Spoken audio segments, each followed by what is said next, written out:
My childhood best friend sabotaged my career for a decade, so I returned the favor on the biggest night of his life.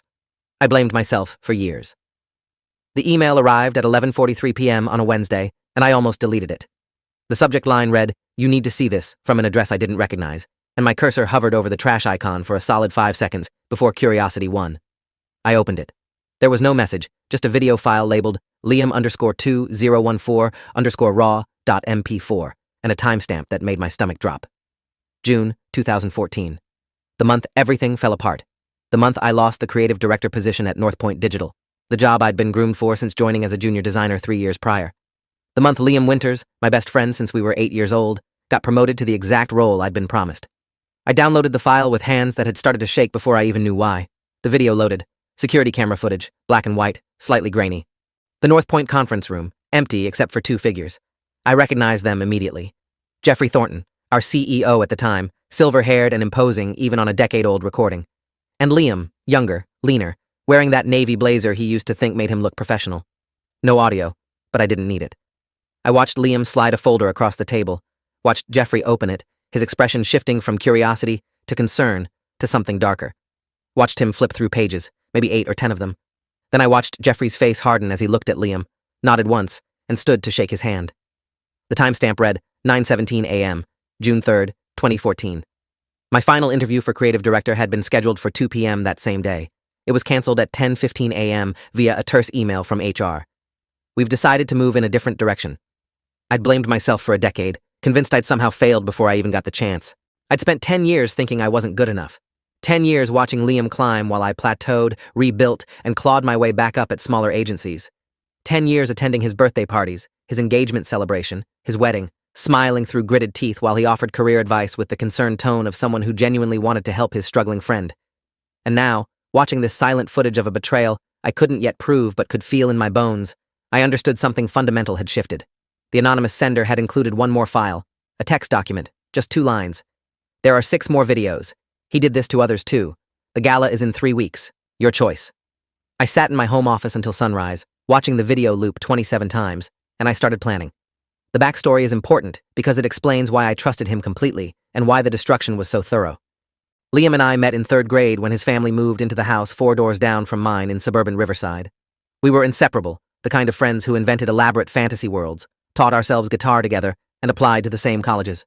We both wanted to work in advertising, both worshipped the same legendary campaigns, both dreamed of changing the industry. We were competitive, sure, but it was friendly, or so I thought. We ended up at different schools but stayed close, texting daily, visiting on breaks. After graduation, we both landed in Chicago's advertising scene and spent our mid-20s navigating the industry together, grabbing drinks after work, commiserating about demanding clients and impossible deadlines. When Liam got hired at North Point Digital in 2011, he pushed hard to get me brought in 6 months later. I thought it was brotherhood, loyalty. I owed him everything, I told people. He'd given me my break. At North Point, we were the dynamic duo. Liam in strategy, me in creative. We pitched together, won accounts together, stayed late collaborating on campaigns that won industry recognition. By 2014, the company was expanding, and Jeffrey announced they were creating a new creative director role. Everyone knew it was between me and another senior designer, Vanessa Park. Liam had already made senior strategist, and he told me repeatedly that this was my time, that I deserved it, that he'd put in a good word. I believed him. Why wouldn't I? We'd been best friends for 16 years. I prepared for that interview like my life depended on it because, in a way, it did. I was 28, ambitious, hungry. This was the launching pad I needed. Then the cancellation email arrived, followed 2 hours later by the announcement that Liam was being promoted to creative director instead. A strategic pivot, they called it. They needed someone who understood both creative and strategy. It made sense on paper, but it shattered me. I tried to be happy for him. I swear I tried. Liam took me to dinner the night of the announcement, and I can still remember him saying he felt terrible, that he'd tried to advocate for me, that politics were involved above his head. He promised he'd mentor me, help me grow, ensure I got the next opportunity. I thanked him. Actually thanked him for taking my dream and promising to help me chase it later. The next few months were a special kind of torture. Watching him excel in the role I'd wanted, implementing ideas we'd developed together but crediting them as his own insights, slowly freezing me out of high-profile projects. By October, I was being assigned maintenance work on existing accounts while Liam led the new business pitches. When I tried to discuss it with him, he looked genuinely confused. "You seem stressed lately," he said. "Maybe you need some time to regroup, focus on fundamentals." Like I was the problem. Like I was imagining the systematic dismantling of my career. I left North Point in early 2015, accepting a lateral move to a smaller agency called Rivermark Creative. The pay was slightly less, the prestige significantly lower, but I needed a fresh start. Liam seemed supportive, helped me update my portfolio, even wrote me a recommendation that emphasized my steady reliability and collaborative spirit rather than my creative vision or leadership potential. I didn't see the poison in those words then. I just saw my best friend trying to help. For the next decade, I rebuilt slowly. Rivermark led to a better position at Ashford and Klein, which led to senior creative at Meridian Group. Good work, decent recognition, but never quite breaking through to the top tier. Meanwhile, Liam became an industry darling. He jumped from North Point to a VP role at a major national firm, then to chief creative officer at another. He won awards, he spoke at conferences, and through it all, we stayed friends. I went to his wedding in 2017, where he got emotional during the toast and thanked me for being his rock through everything. I was his best man. I stood there in an overpriced tuxedo, smiling for photos, convinced that my stalled career was my own fault and that Liam's success was deserved. The first video changed everything, but the other 6 files the anonymous sender provided destroyed any remaining doubt. I spent the next 72 hours barely sleeping, watching footage that dated back to 2012 and ran through 2019. Each showed the same pattern. Liam, meeting privately with senior leadership, sliding folders across tables or pulling up documents on laptops. Different companies, different executives, same basic choreography. I couldn't hear the conversations, but the body language told the story. Confusion shifting to concern, pages being reviewed with increasing alarm, handshakes that looked like agreements. The sender had included timestamps and context notes. Subject, Vanessa Park, presented fabricated plagiarism claims. Subject, David Reeves, presented altered financial records suggesting embezzlement. 3 different people at North Point alone. Then 5 more at his subsequent companies, each one a talented colleague who'd been positioned as competition. Each one destroyed right before a major promotion. And each one, based on the follow-up research I obsessively conducted, had seen their careers stall or crater entirely while Liam ascended. I needed proof beyond the videos. Security footage without audio could potentially be explained away, and I wasn't about to confront him or blow this up without being absolutely certain. I started with Vanessa Park, who I'd lost touch with after leaving North Point. LinkedIn showed she'd left the industry entirely and was now managing a bookstore in Portland. I sent a carefully worded message. Hey Vanessa, I know this is random after all these years, but I'm doing some reflection on our time at North Point. Do you remember what happened with your creative director interview? I'm trying to piece together some timeline confusion. She responded within an hour. I remember they told me I'd plagiarized campaign concepts from an external source, showed me side-by-side comparisons that looked damning. I tried to fight it, prove the work was original, but they'd already made their decision. It destroyed my reputation. Why? I asked if she remembered who brought the evidence forward. Her reply came fast. Liam Winters said he felt terrible but had a professional obligation. That friendship never recovered. The pattern was undeniable. David Reeves was harder to track down. He'd left advertising after North Point and, according to mutual connections, had dealt with serious legal issues related to the embezzlement allegations that eventually were dismissed for lack of evidence, but only after destroying his career and finances. I found him through his brother's Facebook and sent a message explaining I was documenting some concerning patterns from our shared past at North Point. He called me at 6:30 a.m. the next morning, his voice rough and angry. Liam Winters ruined my life, he said without preamble. Fabricated expense reports showing I'd been billing personal charges to the company, showed them to Jeffrey with this whole concerned friend act. By the time the investigation cleared me, I'd been fired, blacklisted, and my wife had left. That was 8 years ago. I'm a shift manager at a warehouse now. What the hell is this about? I told him I'd found evidence, that I was building a case. The silence on the other end lasted maybe 15 seconds before he said, "Whatever you're planning, I want in. That man needs to pay." The other victims' stories followed similar patterns, and each conversation made me angrier and sicker. Liam hadn't just sabotaged me. He'd built his entire career on destroying talented people, eliminating competition before it could threaten him, using fabricated evidence and his boyish, trustworthy demeanor to position himself as the reluctant whistleblower while talented colleagues burned. And I'd been too close to see it, too trusting. I'd spent a decade blaming myself for not being good enough when the truth was that I'd never had a chance. None of us had. The anonymous sender, who I still couldn't identify, had sent one final message. The Agency Leaders Gala, 3 weeks from Friday. Liam is receiving the Innovators Legacy Award for his contributions to creative advertising. Lifetime achievement at 39. 500 industry leaders attending. Your choice what to do with this information, but timing matters. I understood the implication. This wasn't just about revenge. It was about exposure, justice, and stopping him from destroying anyone else. I had 21 days to plan, verify, and prepare. My current position at Meridian Group was solid, but not flashy. I was a creative director now myself, having finally broken through that ceiling 2 years prior, but I operated in Liam's considerable shadow. The gala was the industry's biggest annual event, where awards were handed out, deals were made, and reputations were built or demolished. Liam's award was the evening's centerpiece, celebrating his transformative vision and ethical leadership in creative development. The irony burned. I needed allies, documentation, and a delivery method that couldn't be ignored or buried. I started by reaching out to the other victims. Vanessa flew in from Portland. David drove up from Indianapolis. The others joined via secured video calls. Together, we built what one of them, a former legal consultant named Patricia Holloway, called an airtight dossier of systematic fraud. 8 victims, 6 companies, 12 years of evidence. We had the security footage, but we needed more. Patricia had kept everything from her own termination at Liam's third company, including the fabricated performance reviews he'd submitted and the actual performance reviews her other supervisors had written, which contradicted his claims entirely. David had the dismissed embezzlement court documents showing the charges were baseless. I tracked down the external source Vanessa had supposedly plagiarized from, which turned out to be a website Liam himself had created and backdated, using archived screenshots to prove the timeline manipulation.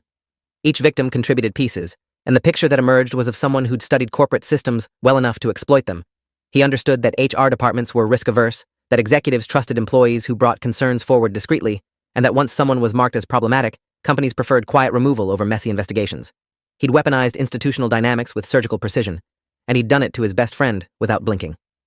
The question of who'd sent me the original videos haunted me until the second week of planning, when I got a call from a number with a 312 area code.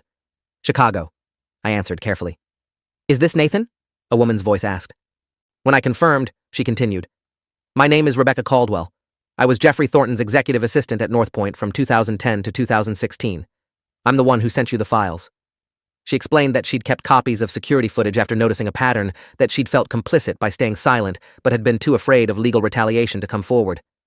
I watched him destroy good people, she said, and I watched you spiral after 2014, blaming yourself for something that wasn't your fault. When I saw he was getting the Legacy Award, I couldn't stomach it anymore. You deserve to know. I asked why she'd waited so long. Honestly, I was protecting myself. I have a family. But my daughter starts at advertising school next fall, and the thought of her entering an industry where people like Liam thrive made me sick. Someone has to stop him. Rebecca became an unexpected asset. She still had contacts throughout Chicago's advertising community and helped identify which media outlets and industry leaders would be at the gala. She suggested we bring in Catherine Morrison, an investigative journalist who'd covered corporate fraud cases and had a reputation for verified, devastating exposés. I initially resisted bringing in media, worried about losing control of the narrative, but Patricia convinced me. You expose this privately, it gets buried in settlements and NDAs, she argued. You expose this publicly, at the industry's biggest event, with proof and witnesses, it becomes too big to contain. He doesn't just lose his award, he loses everything. Catherine agreed to meet after I sent her a preview of our documentation. She showed up to the coffee shop with a recording device, a legal pad, and the sharp-eyed focus of someone who'd seen terrible things, but still cared about getting the story right. If you are enjoying this story already, please subscribe to see more stories like this. The meeting lasted 3 hours. Catherine reviewed every piece of evidence, interviewed each victim via video call, cross-referenced timelines, and verified facts with the methodical precision of someone who understood that accusations of this magnitude required bulletproof sourcing. When she finished, she sat back and said one word. Damn. Then, this is one of the most comprehensive fraud cases I've seen in professional settings. You have testimony, documentation, video evidence, and a clear pattern across multiple companies. But you understand what you're about to do, right? You're not just taking down Liam. You're exposing systematic failures in how these companies vet concerns, and some powerful people are going to look complicit or incompetent. There will be fallout beyond him. I understood. I didn't care. Liam had spent 12 years destroying people to elevate himself. He'd stolen my career, my confidence, my 20s. He'd done worse to others. If some executives who'd enabled him through negligence or indifference faced consequences too, that seemed like justice, not collateral damage. Catherine had a contact at the Chicago Tribune and another at Ad Age, the industry's primary trade publication. She proposed a coordinated release, prepare the full investigative piece in advance, but hold it until after the gala exposure. You want maximum impact? She explained. Expose him at the event with undeniable proof, in front of his peers, at the moment of his greatest triumph. Then the story breaks nationally the next morning, with full context and documentation. He can't spin it, can't hide, can't claim it's a personal vendetta when you have 8 victims, multiple companies, and verified evidence. We spent the next week preparing. I wrote a 7-minute presentation. Patricia compiled the evidence into a digital file that could be displayed, and Catherine drafted her article. The victims prepared statements. Rebecca obtained the gala's AV specifications and seating chart.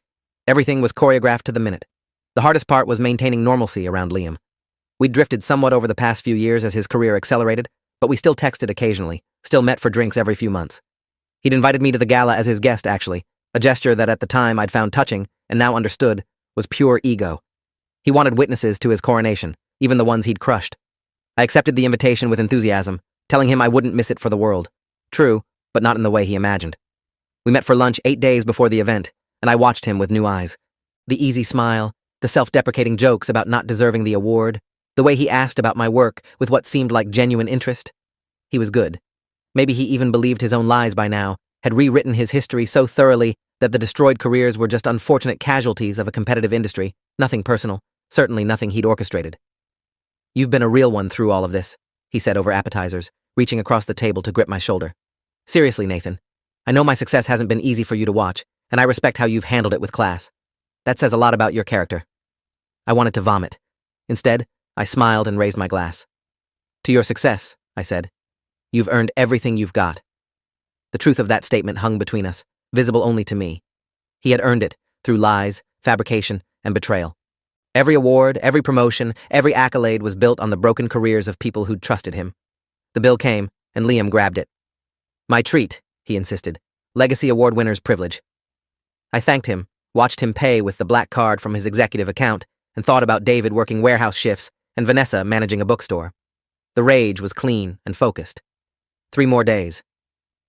The agency leaders' gala took place at the Riverside Grand Hotel, a gleaming monument to corporate excess with crystal chandeliers and a ballroom that could fit 500 people comfortably.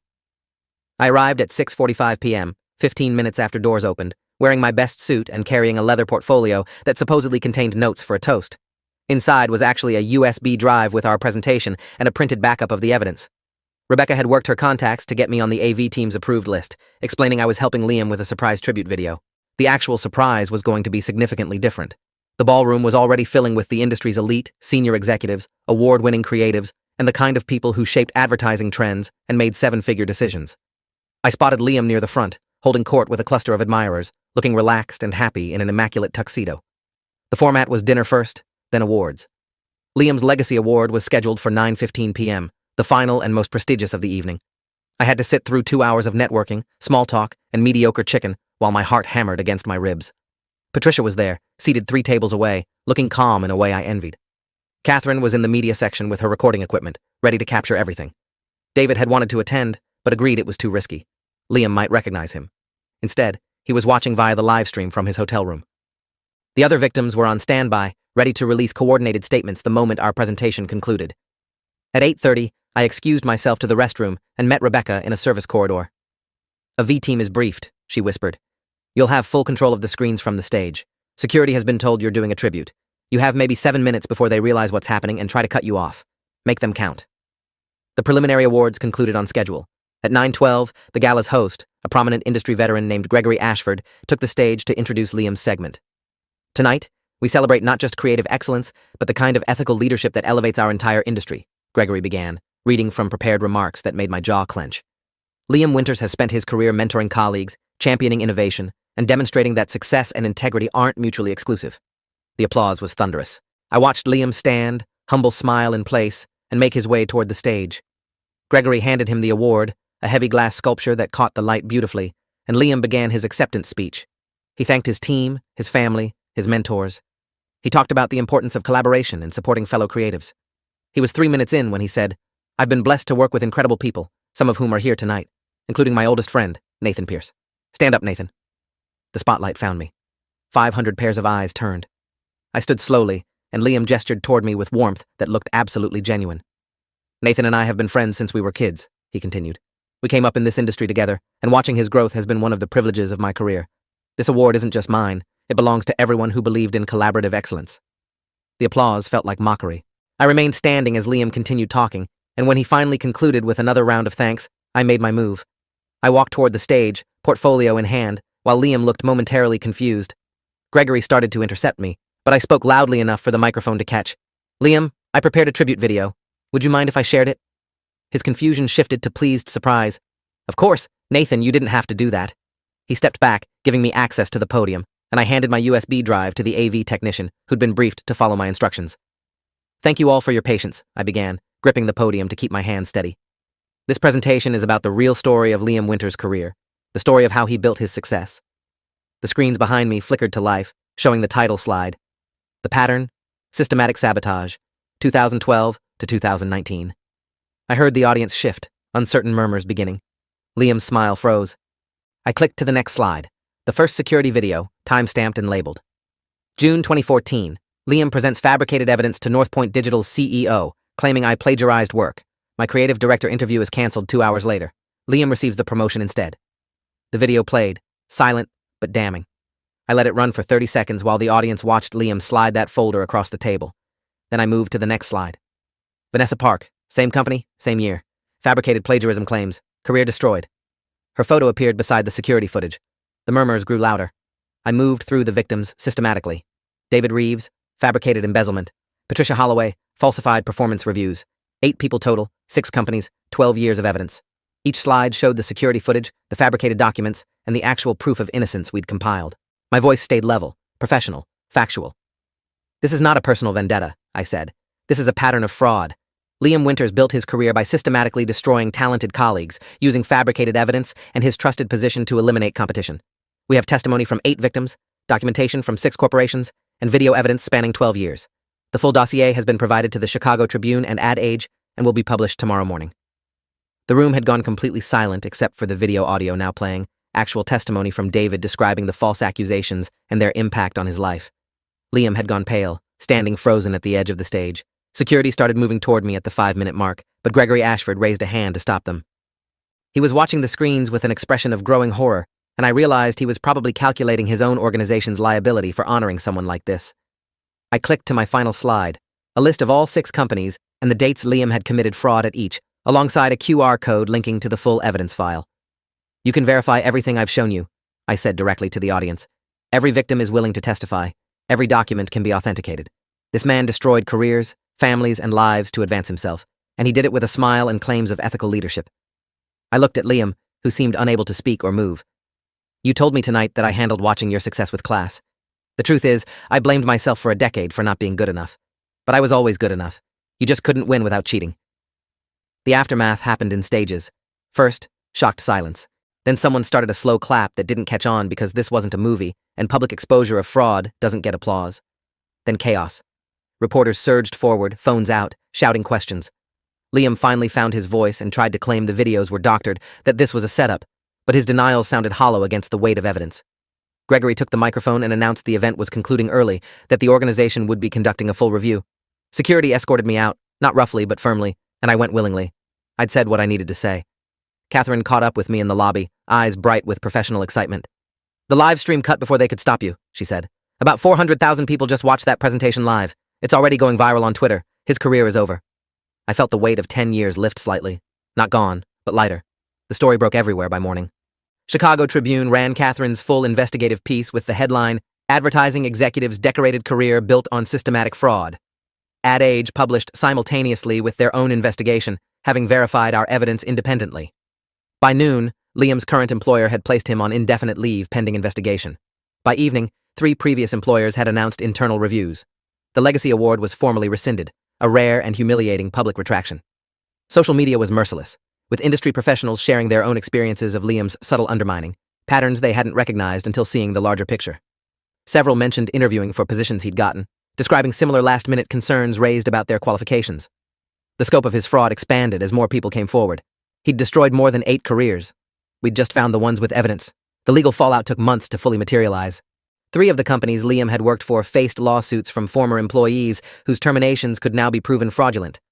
Liam himself was charged with multiple counts of fraud and forgery related to the falsified documents. His attorney tried to paint him as a competitive professional who'd made errors in judgment, but the video evidence and testimony from 8 victims made that narrative impossible. In November, 8 months after the gala, he accepted a plea agreement.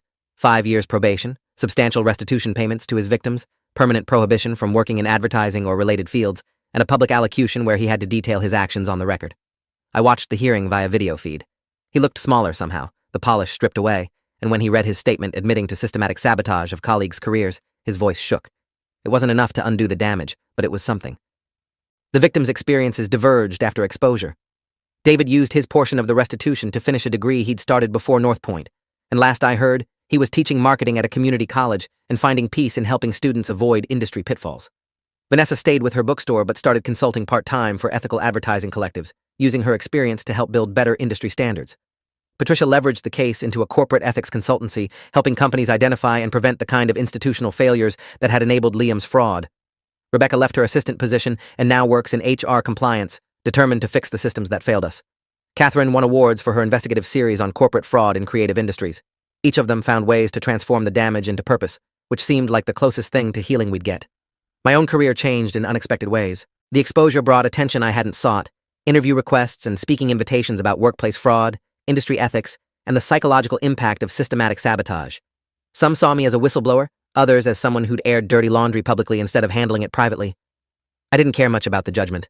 Meridian Group stood by me throughout, and within a year, I was promoted to executive creative director with explicit encouragement to rebuild the kind of collaborative culture Liam had destroyed. I used the platform to mentor young creatives, particularly those who seemed to be struggling or doubting themselves, knowing how easily talent can be crushed by someone with the right access and wrong intentions. The work felt meaningful in ways that chasing awards never had. I'd lost a decade but gained clarity about what mattered. Liam and I never spoke again after the gala. He sent one email 3 weeks later, a rambling attempt at explanation that blamed pressure, competition, and a series of bad decisions that snowballed. "I never meant for it to go this far," he wrote. "I know you won't forgive me, but I need you to understand I'm not a monster. I just wanted to succeed." I deleted it without responding because there was nothing to say. You don't accidentally fabricate documents 8 times across 6 companies over 12 years. You don't accidentally destroy lives. He made deliberate choices repeatedly, and the fact that he could write that email with apparent sincerity told me he still didn't grasp the magnitude of what he'd done. Maybe he never would. That wasn't my problem anymore. I'd spent enough time trying to understand why someone I'd trusted completely had betrayed me so thoroughly. The answer didn't matter. The exposure did. A year after the gala, I was having coffee with a new junior creative at Meridian, a talented kid named Oliver, who reminded me uncomfortably of myself at 25. He'd mentioned struggling with confidence after a pitch hadn't gone well, convinced he wasn't cut out for the industry. I told him about Liam, about the decade I'd spent blaming myself for a sabotage I couldn't see. "The industry wants you to think it's a meritocracy," I said. "That talent and hard work are enough. Sometimes they are. But sometimes there are people who succeed by making sure others fail, and the system protects them because they're good at looking trustworthy. That's not your fault. That's not a reflection of your worth. Your job is to keep creating, keep improving, and build the kind of career that doesn't require destroying other people." He asked if I regretted exposing Liam publicly rather than handling it privately. I thought about the 400,000 people who'd watched that live stream, the dozens of others who'd come forward with their own stories, the companies that had reformed their review processes because of the scrutiny. "I regret trusting him for so long," I said. "I regret blaming myself when I should have questioned why my career stalled so suddenly. But exposing him? No. He built his success on broken people, and he would have kept doing it until someone stopped him. Private confrontation would have led to settlements, NDAs, and him resurfacing somewhere new. Public exposure meant accountability, consequences, and maybe prevention. If one talented creative avoids working for the next Liam Winters because they learned to recognize the patterns, it was worth it." Oliver nodded slowly, processing. Then he asked what I'd say to Liam if I saw him again. I'd thought about that question many times, imagined scenarios, rehearsed speeches. The truth was simpler than I'd expected. Nothing. There's nothing left to say to someone who spent 12 years proving our friendship meant nothing to him. He's just someone I used to know. The story's over. Except it wasn't. Not completely. Stories like this don't end cleanly. They ripple outward, creating consequences and changes that extend beyond the immediate players. The advertising industry did implement some reforms, better verification processes for internal complaints, more rigorous background checks, mandatory ethics training that actually meant something. Several professional organizations developed whistleblower protections and verification systems for fraud allegations. Not perfect, but better. And sometimes, late at night when I'm working on a campaign or mentoring someone struggling with confidence, I think about that moment on the gala stage when I clicked through those slides and watched Liam's face crumble as his fabricated empire collapsed. The part of me that's still angry wants to say it felt triumphant, that revenge was sweet and satisfying. The honest part acknowledges it mostly just felt necessary and sad. I'd lost a decade to someone who'd pretended to be my best friend while systematically destroying my career for his own advancement. I'd blamed myself, questioned my abilities, and rebuilt from rubble I didn't deserve. The exposure gave me back my reputation and my confidence, but it couldn't return those 10 years or erase the damage to the 8 people whose lives he'd derailed. Justice isn't restoration. It's just accountability, recognition that the truth matters and that some betrayals are too fundamental to ignore. Liam had gambled that our friendship, his charm, and the industry's tendency to protect successful people would shield him indefinitely. He'd bet wrong. And standing in the lobby of the Riverside Grand Hotel at 9:37 p.m. on that Friday in October, watching security escort me out while reporters shouted questions and Liam's world disintegrated behind me, I felt something I hadn't experienced in a decade. Not happiness exactly, something closer to peace. I'd told the truth. That was enough. If you enjoyed this, you'll definitely want to see the next ones too. So subscribe now and let me know your take in the comments.